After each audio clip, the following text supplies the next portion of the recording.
Within the past 3 years, Adin Ross has grown to become one of the most popular Twitch streamers in the world. He went from being completely unknown in 2019 to streaming with huge rappers like Lil Yachty, Polo G, and Lil Uzi Vert, among many others. But in the month of February 2023, everything went downhill. He got banned from Twitch, his YouTube subscriber growth fell by more than 70%, and one of his most recent streams has seemed to have lost him all respect. But who is this Adin Ross, and what exactly led to his consequential downfall?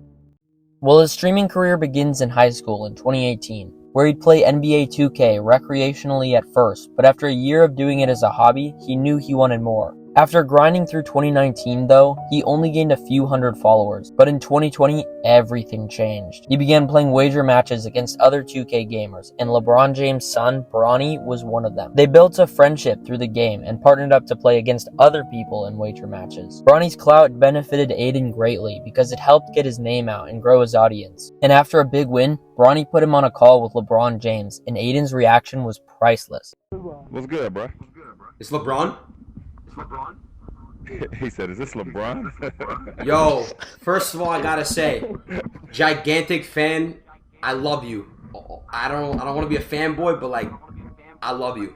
He posted this clip on Twitter, which went viral and doubled Adin's following. Adin then goes viral again by posting the hashtag #MakeTwoKFunAgain, which went #1 trending on Twitter and of course continued to grow his audience. But at this point, he started shifting his content away from the game, which was a genius move on his part. Because time and time again, we see creators' lack of innovation, sticking with the same content for too long, lead to their demise. So Adin began streaming online blind dates between his friends and girls who developed their own fan base, and this type of content blew up. Adin's following drastically increased, and he continued to become more well-known. But again, he changed up his content style to keep up with the trends, which brings into question how Adin's maintaining an interested audience if he keeps changing what he streams. Well, people don't watch Adin because he's good at a certain game. No, they watch him because his personality is entertaining. So as 2021 arrives, he reached a level of popularity where he could start making bigger connections. And after playing GTA with rapper T Grizzly, he linked up with more rappers like Travis Scott and Check West. And by the end of the year, he'd streamed with pretty much every big rapper out there. They all came onto his stream to hang out, promote a new song or album, or just create a viral freestyle, which happened over and over again, bringing in millions of views as Adin's streams were recorded and posted onto other social media platforms, leading Adin to become one of the most popular Twitch streamers ever, and everyone seemed to like him. But that all started to change in the middle of 2022 when Adin Ross had Andrew Tate on his stream. This was the most searched man in the world, appearing all over the internet with clips of him saying highly controversial things. And you now have Adin, this lazy gamer-like figure, being torn apart by Andrew, this super masculine rich dude, which created insanely entertaining content. Every stream they did racked up millions of views, and they seemed to develop a genuine friendship, causing Adin to go and meet Andrew at the end of 2022. And he tells Adin to start disciplining himself, right before he's sent to jail, being accused of human trafficking and organized crime. So as 2023 begins, Adin shaves his head bald, commits to consistently working out, and pushes himself to be mentally stronger. Now, none of this stuff seems bad. If anything, he seems to be taking his life in a healthier direction,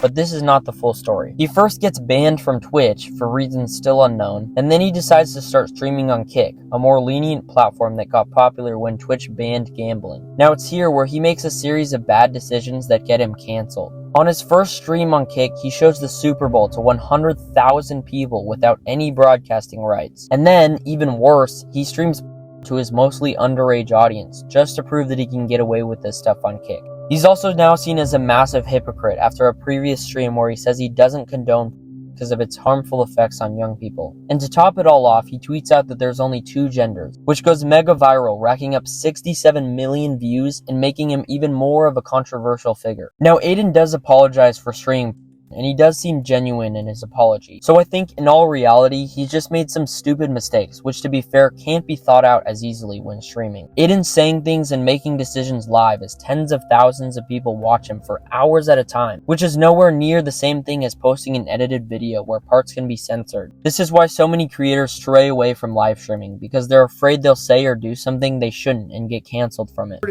With me when I was on stream, I'd be like, yo, I'm gonna say something up.